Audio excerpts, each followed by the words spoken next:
ما عندي.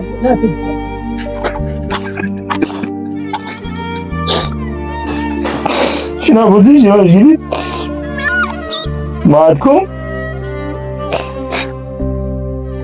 انت فقير وابوك فقير؟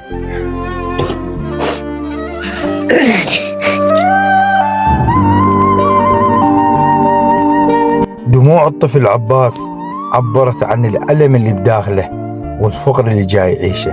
الطفل عباس وأخته أسماء اللي هم أيتام الأم من بعد ما فقدوها سنة 2022 يعيشون مع والدهم المسكين كبير بالسن، لكن هم مأوى ما عندهم، أي يحميهم من الحر والبرد.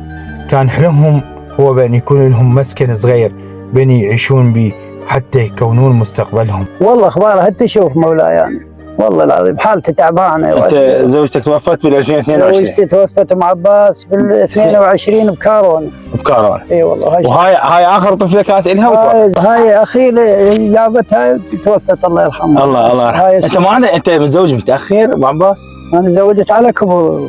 نعم. من وراء العوز نعم. ومن زمان انا على هالحاله يا سيدي.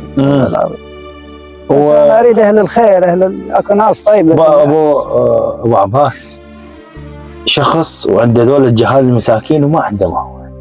شنو احساسك بداخلك بينك وبين نفسك؟ والله احساسي يعني باعتبار ميت. والله العظيم هسه ما عنده مأوى باعتبار يعني ميت، باعتبار منتهي من عدو. جالها من عمل الله شالوا قال لك هذا المضيف. اي قال لك وخرابه باقي خرابه. قاعد بيه مؤقته مو دروب. شنو حلمك؟ اي والله حلمي اريد الناس الطيبه. شوف لي اسكن، يعني احس نفسي انسان، اسكن ببيت مبرده عندي، ولادي يلعبون يمي مرتاحين فرحانين، ملابس. هسه ذول ما عندهم، انت بغيت بدون مرة. اي والله. شلون سبحهم واكلهم وشربهم؟ والله سبحهم ساعد محسن، ساعد فلان، ساعد فلان. والله كريم. اي والله خالق. اي والله العظيم انا اقول انا يعني رجال عمري كبير هسه. نعم. كبير الله باتي العقبه لا احد يا انت عايش هنا، عايش لا بيت، لا يقدر ينام هنا، ينام برا بهاي البيت الخرابه، لا كهرباء لا ماي. هو فرخاته 30.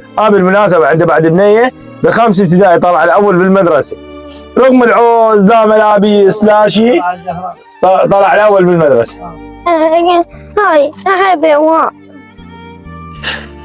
اهل الخير، كل من يشاهد هذا الفيديو في محافظة الديوانية، محافظة النجف، يعني العم ابو عباس هذا عبيس شفتوا، وهاي دموعه اللي لا بيت لا ملبس لا. هو هاي الطفلة المسكينة دموعهم عايشين بالتراب، يتمنون مسكن صغير حتى يقويهم من الحر والبرد ويخلصون من هذا الضيم. يعني نتمنى من كل شخص يشاهد الفيديو يوصل لناس تحب تساعد، وان شاء الله راح يكون رقم اخونا محمود بالمنشور حتى نقدر يعني نوصل هاي المناشده للجهات المعنيه والجهات اللي يحبون يساعدون هؤلاء الناس اللي موجودين في قضاء الشنافيه او ناحيه الشنافيه، فيستاهلون كل المساعده. يعني اللي قاعد بمضيف خرابه، اللي غرابه 3 بطانيات 4 بطانيات حتى فراش ما عندهم. والسلام عليكم ورحمه الله وبركاته.